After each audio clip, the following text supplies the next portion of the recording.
The 21st of September 2013. The bloodiest attack on Kenyan soil since Al-Qaeda's devastating bombing of the US Embassy in 1998. More than 70 people dead, men, women and children, hundreds injured. Kenyans are asking how this could have happened. A band of heavily armed men from al-Shabab, the militant group that Kenyan troops have been battling in Somalia since 2011, penetrating a supposedly secure building in the capital.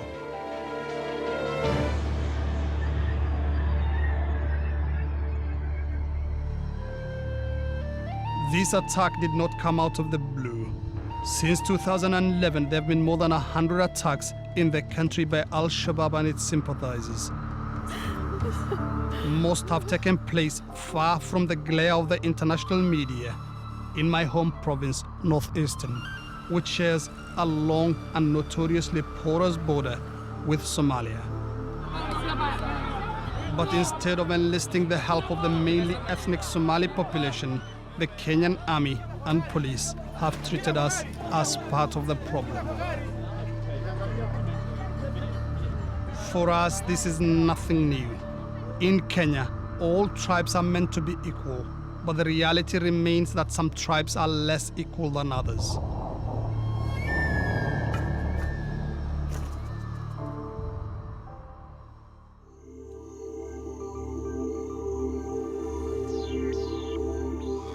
This is Garissa, the gateway to Kenya's Northeast province, my hometown. 5 months before the attacks in Nairobi, I came back to investigate the escalating violence. Before Kenya's invasion of Somalia, these were the safest streets in the country. It's a bit unnerving for me, if I can put it that way, and also sad that I finally have to come back to my hometown to cover conflict and killings, something I've done across Africa. I've never felt like this. The insecurity is making things look totally different. Never have been covering other incidents in other places. There's this thought in the back of your mind that you'll go back home, it's safe, everybody is fine. Not anymore.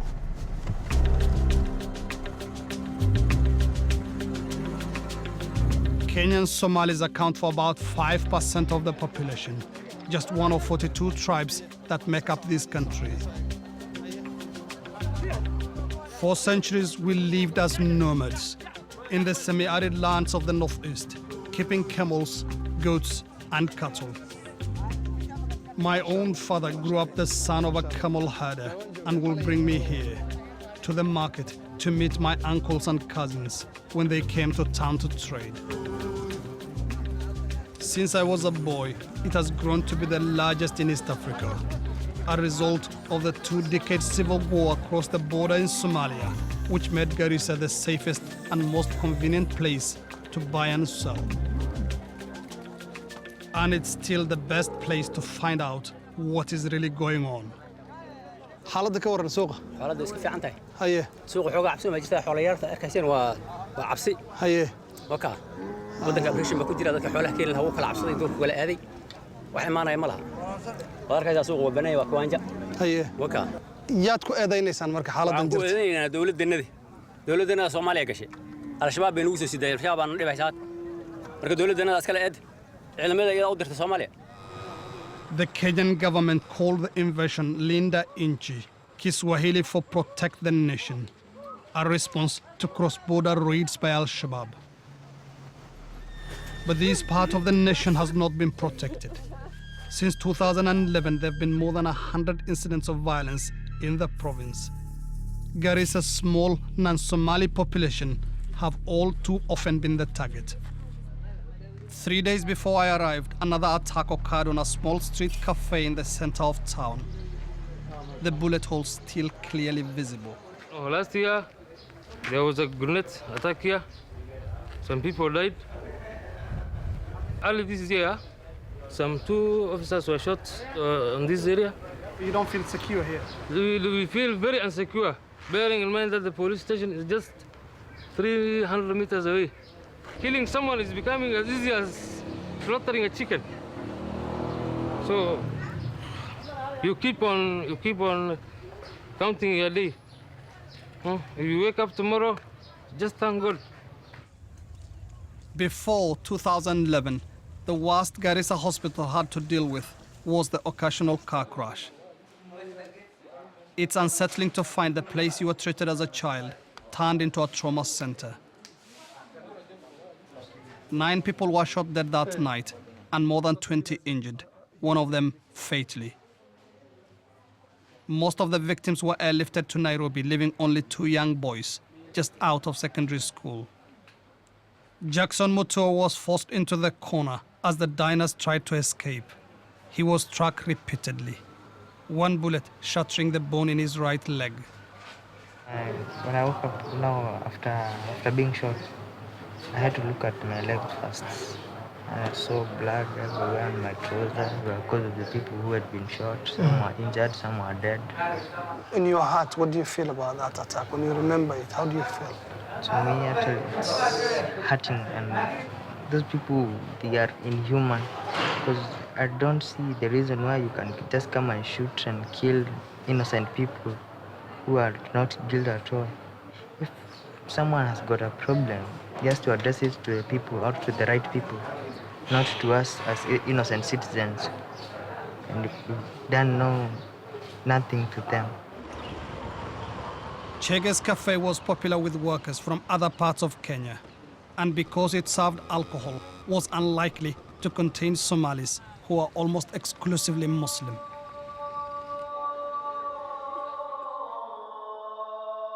It's hard not to draw parallels with the religious violence in other parts of Africa. And this is perhaps what the perpetrators wanted. But Garissa has a history of religious tolerance, and its imams share the town's grief. This is a memorandum which was agreed upon by the Muslim scholars and leaders in Garissa town, particularly after the killing of 9 people last week.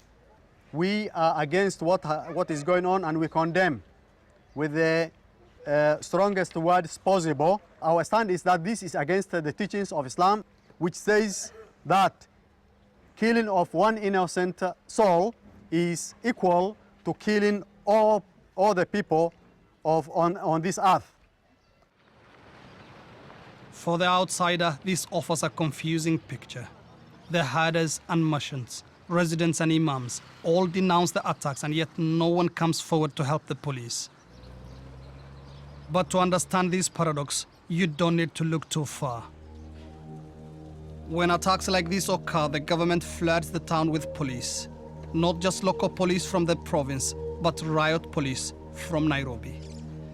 The perpetrators know this and are long gone, leaving the residents of the town to face the forces. And all too often, the forces act like an occupying army.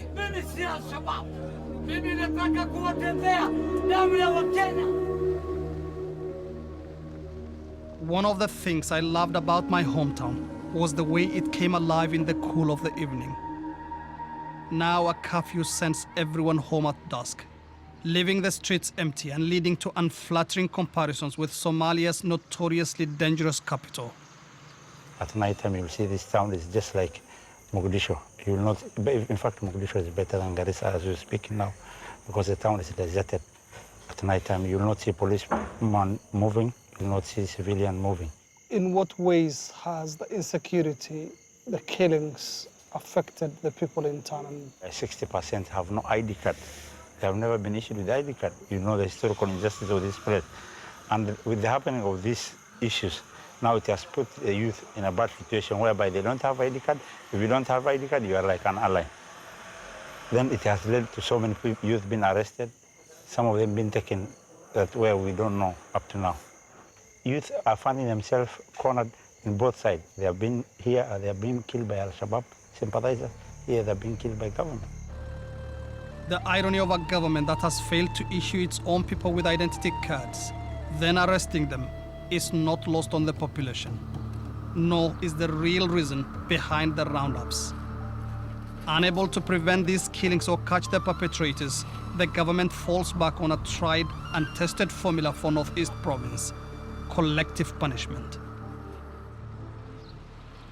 Although Garissa has seen almost 2 decades of peace before the current violence, my generation and that of my parents and grandparents are all too familiar with this tactic.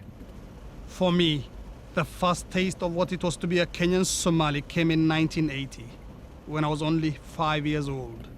4 government officials had been shot dead in a bar in Garissa by a group of unknown gunmen. That night, the police came to our neighborhood. This is where our house was. It's been almost 30 years, but I still remember playing with my friends on the streets here. Part of a closely knit community that was completely destroyed.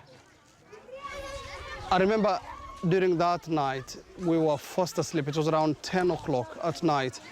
And suddenly we were woken up by loud noises of people running away, as well as a lot of chaos happening around us. When we got out of our house, it wasn't anything like what you're seeing here right now. It was a mud walled, thatched house. And when we stood outside, we saw so many people running away in this direction. Some of them running with their kids, women looking for their kids and shouting loudly the names of their children. And when we looked in this direction, we saw the flames lighting the sky. Most of the houses around here were on fire.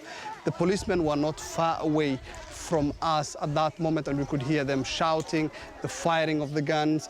And suddenly we joined the people who were running away for their lives.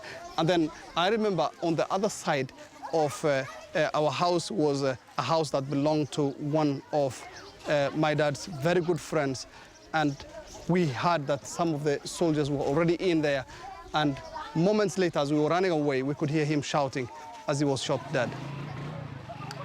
Despite the unhappy memories, finding myself here again after so many years, the temptation to see the place I spent my earliest years is too strong to resist.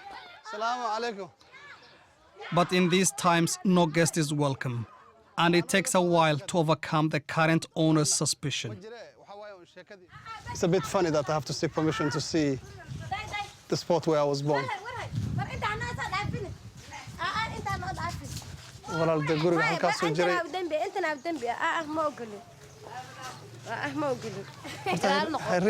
I get only the briefest glimpse of where I used to live before the lady changes her mind. After our house was burnt down, my parents were left with nothing. No compensation, no apology. Worse still, the government simply gave the land to someone else, leaving us destitute. They know that they are not the original owners, that the land did not belong to them from the beginning. Maybe they bought it from the person who got it after we were ejected out. But still, you know, they know the circumstances with which they got this land. So it's painful, I'd say, painful. The experience of losing everything you have at such a young age is hard to explain. It has in part shaped who I am. Maybe it's what pushes me to report on other places destroyed by conflict. We spent several years living in rented accommodations until my father had saved enough to buy another plot of land. It's been hard being in town without coming straight to see him, as I usually would. My father never went to school, but spent his whole life working as a house builder to ensure that my sister, my brother, and I got the opportunities he never had. After a lifetime of hard work, now we can look after him. My father's memories of that night are clouded by the passing years, but some details remain vivid.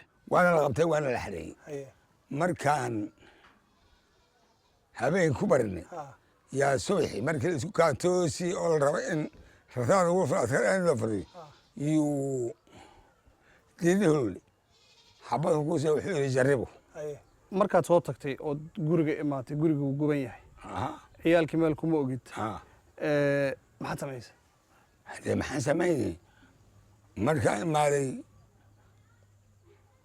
aniga habeenkii aan kala dhaxaa ma u malaynimo ha waan xusuusta waan kala dhaxnay haye waan kala dhaxnay haye marka meesha intaad igu imaada tab lagu amusay adi la waay wakaasoo haddii waxaa la soo maray ilaahay waa la soo gudbiye hadday balaayn daba keenahayaan ma ogi waa balaayn waa la soo maray aba marka adiga kenyaan ma isu aragta inaad kenyaan wadani kenyaan aad tahay maxaa kugu dhaliyey fikradda inaad kenyaan rasmi aad tahay waa haddii inta aan joogo uma ahada bacdi inaan kenyaan ahay haddii inaan af jolo yaqaano af ingiriis ma ogi oo af carabeed ma ogi oo jelbo yaqaano oo soomaali haddii soo kuli waa la joog noqonayn. My father's attitude to identity is simple. As long as he speaks the local language, he is Kenyan. The school playground where most of the town were interned in the heat of a Kenyan summer is today the local football pitch. Dubad Ali, now a respected elder, was the same age as these young men when he was rounded up that night following the killing of the 4 government officials. There were 2 Land Rovers, military Land Rovers with the loudspeakers, telling us, come out of your house, and if you don't come, you will regret.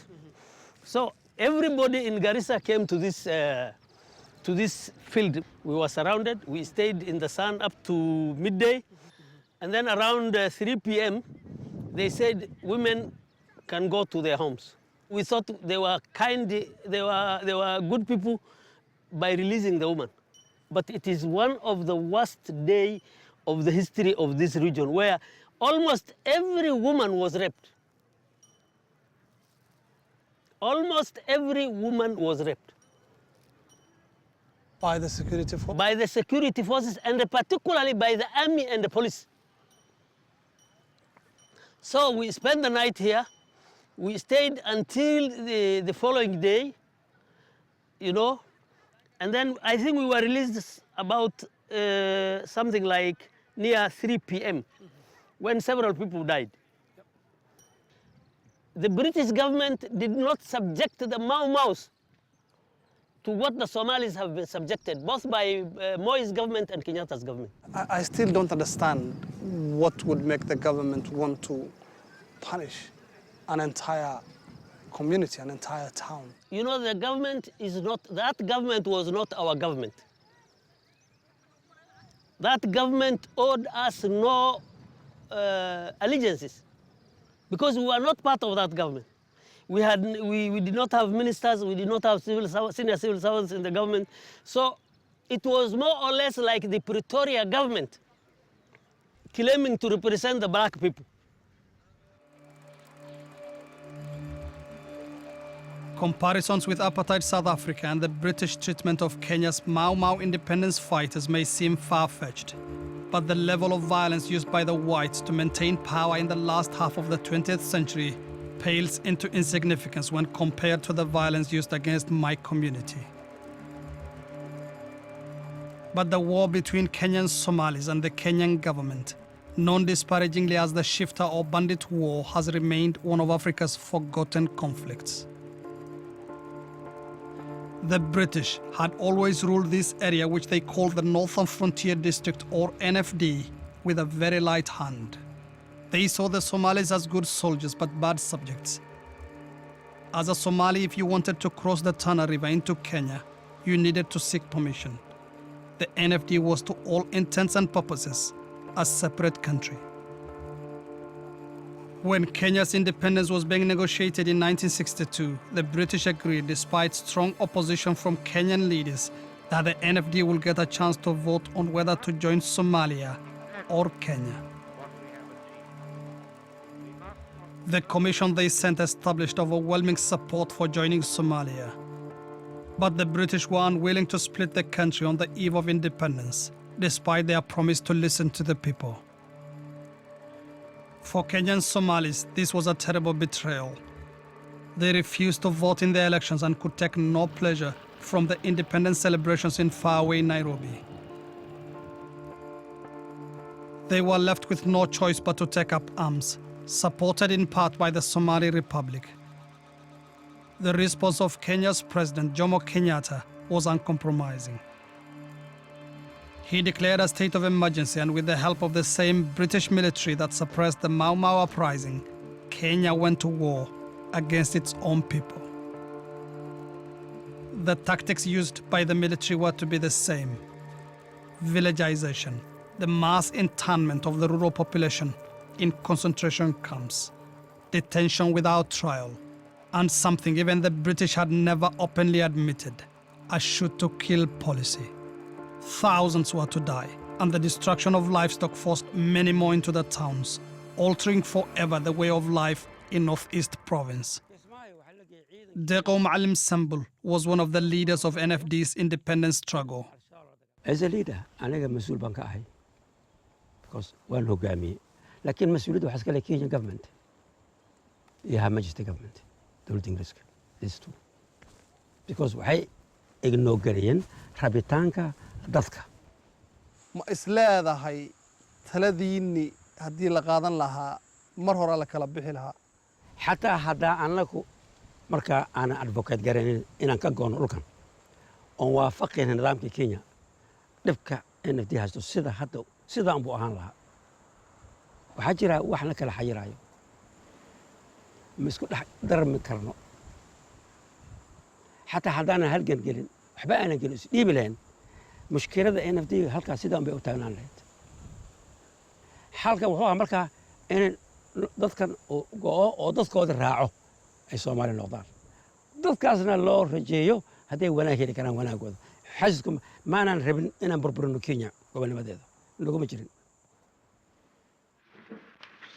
The war officially came to an end in 1967 when Tanzania brokered a deal between Kenya and Somalia. The end of Somalia's physical and moral support left Kenyan Somalis with no choice but to surrender. The Kenyan government paraded the former shifter for the cameras, but did not revoke the state of emergency. Nor did it forget what it saw as the disloyalty of its Somali population, as was to be demonstrated in Garissa 13 years later. The government has always maintained that no one died in the operation in 1980. No one was robbed, no one raped. Local folklore tells of the bodies being dumped that night in the nearby Tana River and a death toll in the hundreds. If what happened in Garissa was a tragedy, what was to happen in Wajir in the heart of Northeast Province 5 years later was to eclipse all past atrocities. The UN called it the worst human rights violation in Kenya's history, and this is no exaggeration.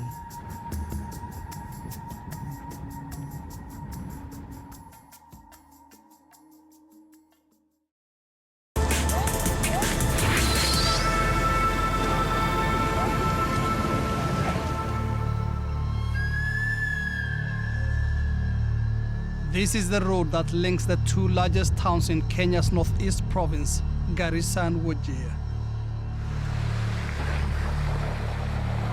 A potent symbol of both the lack of development and lack of interest shown by successive governments. Ironically, this poor infrastructure has protected Wajir from much of the recent violence that has engulfed Garissa. In 1984, however, this area had developed a reputation for insecurity. The district suffered from inter-clan violence, mainly over grazing rights, which are, even by the standards of Northeast Province, extremely limited. The rains have been good this year, but in the 1980s, successive droughts had aggravated the problem, as had the inflow of weapons from neighboring Somalia. Like the British before them, the Kenyan government struggled to understand the complexities of clan politics. Their answer to the escalating violence was to disarm the clans, a practical and sensible solution. But as with the massacre in Garissa 4 years earlier, the contempt in which administrators, police, and the army held Somalis was to have fatal consequences. On Friday, February 10, 1984, a police and military sweep of Wajir was ordered to collect all men from the Degodia clan whom the local administrators blamed for the violence. Thousands were brought to the newly built airstrip at Wagala, 10 miles outside town. It was the only fenced area large enough to hold them. For those who survived, it's a place they come back to with great reluctance. Yusuf Ibrahim was a government school teacher in 1984. Caught up in the sweep, he was forced at gunpoint to lie face down on the scalding stones. The first person who made an attempt to flee from this place was a young man. Actually, he ran in this direction. I could raise my head and watch what was happening.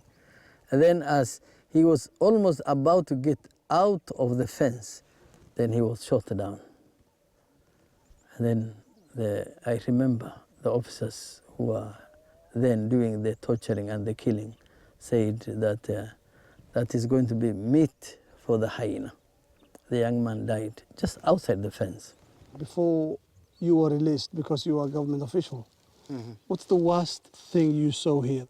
The humiliation, the beating, the undressing, the denial of water and food and the shade, and then, collecting our own clothes and then putting them, on the back of naked people and setting them on fire was a scene that, any normal person will shrink from. Geographically, I feel I am a Kenyan, geographically. But fairness and justice per se, I don't believe it exists in Kenya. Yusuf and those like him who could prove they were government officials were released on the second day, before the acts of torture progressed to mass murder. Most of the detainees, however, were ordinary herders and workers from the town. The treatment they received while being rounded up and later at the airstrip rate among the worst atrocities of the 20th century. Mohammed was at his house with his family when the soldiers came for him.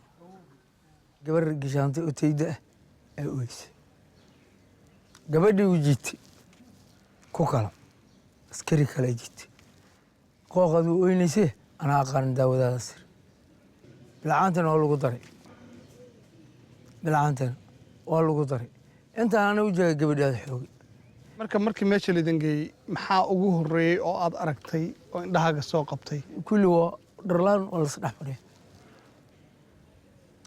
waa see alla ilaa fool xun maalintii waana la garaacay bugtaana geli maxaa kuugu darnaa oo adiga aad aragtay intaad meesha joogtay aniga ruuxayda waxaa ila dhashay 4 wiil oo kala ila dhalatay 4 meydwa meesha ku dhinteen midaan iskuulka soo bixinay oo aabbahaas dhalay oona rajana ahay ogoonna ah aniga aabbahay weynay meesha idaha lagu gowrac sideed ku fakatay marka adiga habeenkii shanaad yaa annaga in la soo durduray maqribkii gawaari alla keenay gawaaridii markii la keenay booliis ay gawaarida la isdabageli korkayda dhacaroor iyo biyo iyo waxaa ka socda dhiig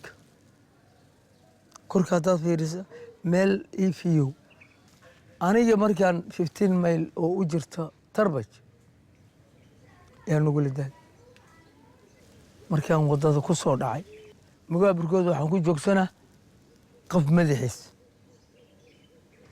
oo dadkii jidka sii hayay gawaarida taraaree yaa ku soo samata bixiyay markaan waxaan ku soo gaaray ilaa 3 saac oo subaxnimo dadkii xaafadee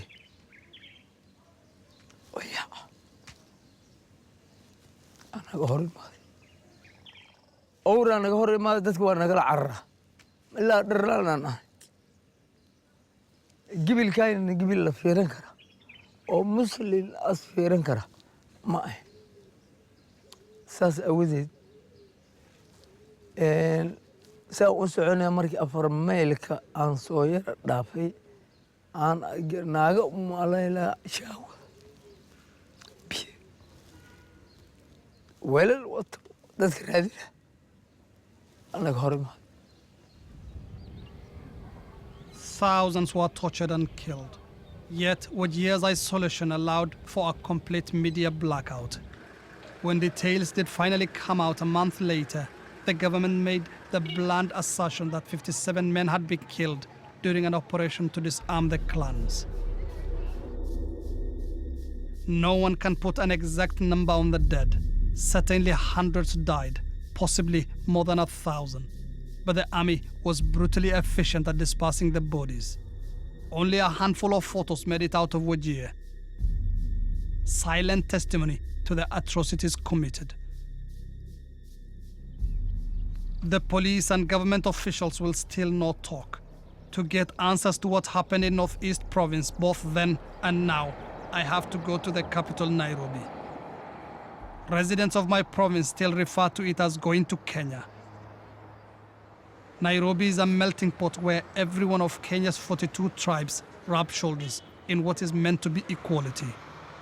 Promoting the idea of unity has been one of the primary goals of Kenya's leaders since independence. The parliament carries the national motto and catchphrase of the first president, Mzee Jomo Kenyatta. Harambe, a Swahili word meaning all together, but the capital statues tell a different story. They pay homage to the big men who have held absolute power since independence. Kenyatta, whose son Uhuru is now president, and Moi, who oversaw the consolidation of the one-party state in the 2 decades following Kenyatta's death in 1978. Moi, without any attempt at subtlety, made the tribal rungu or club the symbol of his authority. It was Moi who was president when my home was burned in 1980. But for people from Garissa, it's Gigi Kariuki, Moi's outspoken Minister for Internal Security, who is seen as particularly responsible, a responsibility he still denies. You are seeing it as a Somali, see my people being killed because of land. But you ask yourself, are you genuine in what you're asking? If the people did not take arms, the government would not have taken arms. But there was collective punishment. There was raping of women. There was? Collective punishment. Yes. Killing of women, children, raping women, burning houses. What I see, I find problem in Somalia, a person like you. They have never been honest to themselves. To ask them few questions, ask themselves few questions. How would you put women and children in one corner so that you can deal with the bandits? The bandits who rely on the cover of the innocent people. How do you do it? You have to find a way of sorting them out. But are they going to allow you to do those things? Because they come at night, hit and run. But people like you with these computers and whatever, you keep on passing the message. Why are you people deceiving your own community? You need to tell them the truth. 1980, you visited Garissa, and the newspaper, the Daily Nation, yes, of the 11th of November 1980 quoted you as saying, as I was on the aircraft, yes, I saw some houses were burnt. Yes.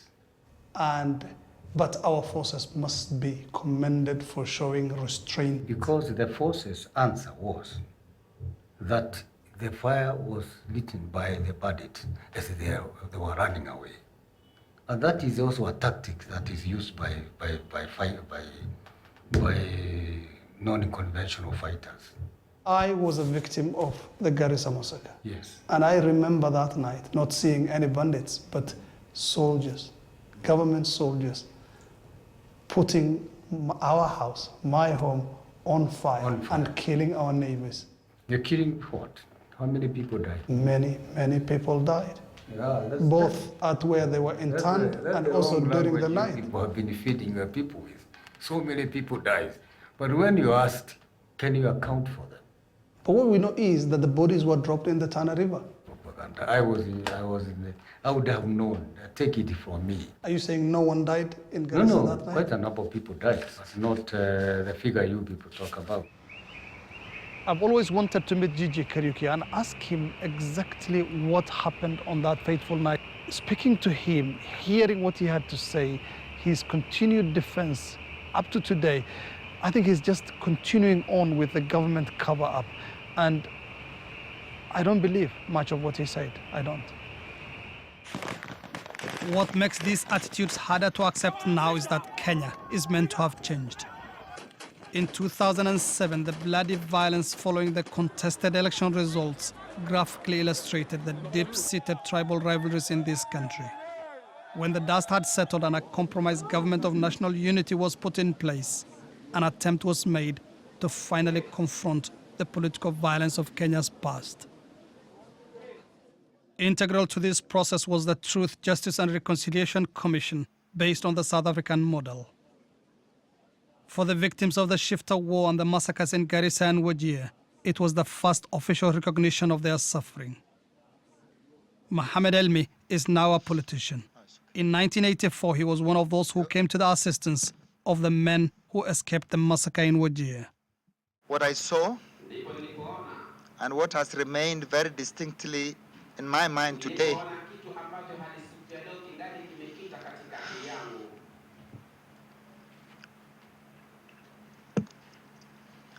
is a pile of bodies to my right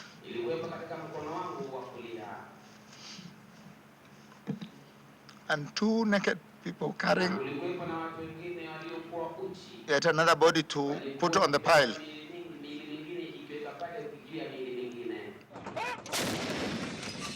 Any belief in Northeastern that the problems of the past would finally be addressed was to be short-lived. In October 2011, Kenyan forces invaded Somalia, provoking the bloody backlash by al-Shabab, the al-Qaeda-affiliated group that controlled much of the country. This was the first time Kenya's troops had crossed its borders in anger. It was to be a costly adventure. It's costly both not just in terms of the financial costs to this country, but also to the fact that we have subsequently not been able to deal with the aftermath of the invasion, because it was clear that once you went after terrorist groups like the ones in Somalia, then they would tend to attack the country. And we have seen that after that invasion, the level of attack in particularly northeastern province, in Mandera and Wajir County and Garissa, has been significant. How has that changed the economic and political environment in the country? There's generally been a growing unease about Somalis in the country. And there has, in fact, been in parts of the country like Nairobi, incidences of attacks against Somalis whenever an explosion occurs in Isli or in town anywhere. So there is resentment, that these are the people who are causing this. As Somalis, we have also been guilty of tribal prejudice. During the colonial era, we saw ourselves as distinct from Kenya's other tribes and fought to be categorized as Asian, as Indians and Arabs were, rather than African. A dubious privilege for which we paid higher taxes and got to live here in Isli, the area of the capital, then reserved for Asians. Like so many other Somalis, this was the first place I arrived in Nairobi when I came here to study. When the civil war started in Somalia in 1991, Isli was the natural refuge for many of the families fleeing the fighting, earning itself the nickname Little Mogadishu. Kenya also plays host to 500,000 more Somalis at the Dadaab refugee camp between Garissa and the border with Somalia. This, combined with the 2011 invasion and the memories of the Shifter War, make for a lethal mix. At best, we are seen as people of dubious loyalty. At worst, al-Shabab. This mistrust was graphically illustrated on the 18th of November 2012, when a crammed matatu, the minibus Kenyans use daily for transport, was blown up on the outskirts of Isli. A young Somali man was seized and beaten by the crowd. Within minutes, there were running battles between Somalis and non-Somalis. The looting of shops, rape, and beatings were a grim reminder of how little has changed in my homeland. It took the police several hours to intervene, by which time the damage had been done, much to the anger of the Isli community. Like the residents of Garissa, they suffer from both the violence and the failures of the Kenyan police, who see it as a Somali problem. Why has there been no successes yet? Why have you not apprehended any of the culprits who are carrying out these killings and bombings so far? It's because of the fact that the community does not open up. And remember, these are people from one community. Whether you are Somali from Kenya or you are Somali from Somalia, these are brothers, people from one community. Mr. Widow, you know the history of this region. There have been massacres carried out by government security officials. Now, when you look at that, and the collective punishment that has been going on, is this not a continuation of the failed policies of the past? You should ask yourself, why are you talking about all those massacres you're talking about? We have not had you condemning situations where individuals kill officers collecting revenue. Kenya Revenue Authority officers have been killed in that region. They have not been killed by the police. They have been massacred by the locals. We are not hearing you talking about police massacres by the locals. It's therefore a lie. It's therefore exaggeration. It's therefore indecent to blame government for primitive actions carried by locals. It's not entire citizenship of Garissa that went and killed these policemen. Excuse me. It's not the entire community, but it is the community, I would say so. And these people are coming from the community. And that's why we're talking about openness.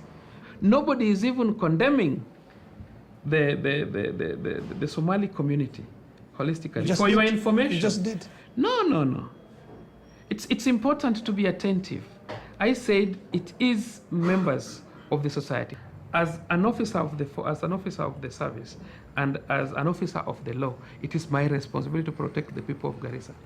And we've done it quite abundantly. The day after the riots in Isli, violence would again erupt in Garissa. On the outskirts of the town, 3 soldiers from the Kenyan military were shot dead when they stopped their truck to change a tire. Within hours, my hometown was once again on fire. It's no coincidence that the target of the military's vengeance was Garissa's central market. The same story, collective punishment, with the same results.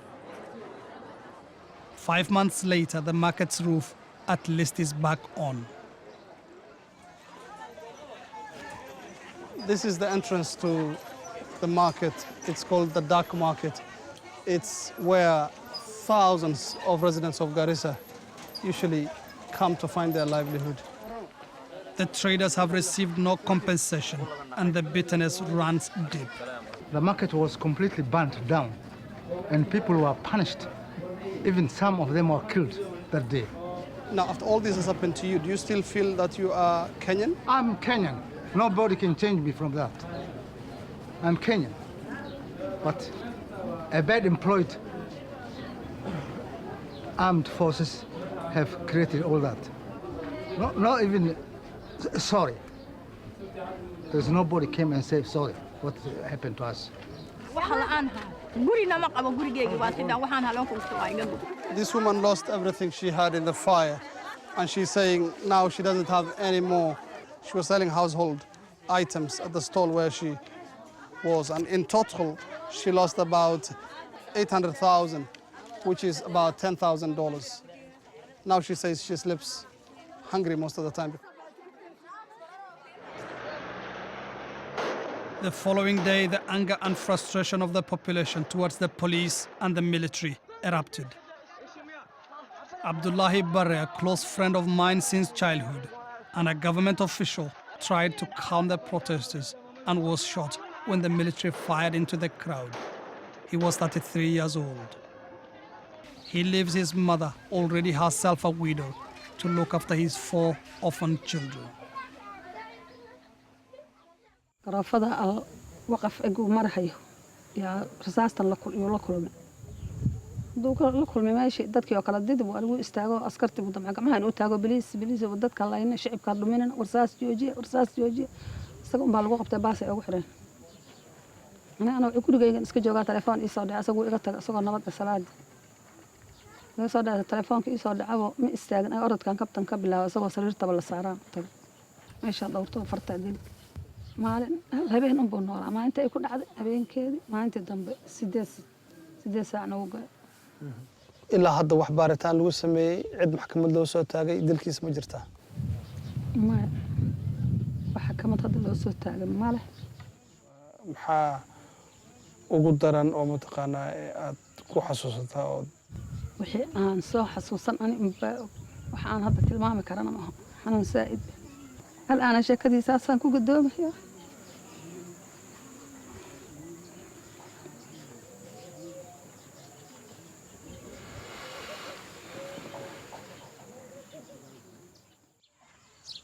It's typical. It's typical. It's just typical of the way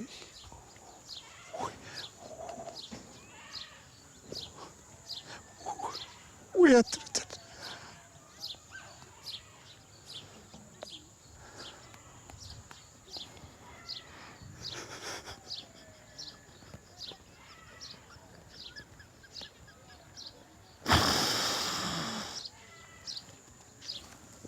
It's just typical of the way we are treated in a country we call our own.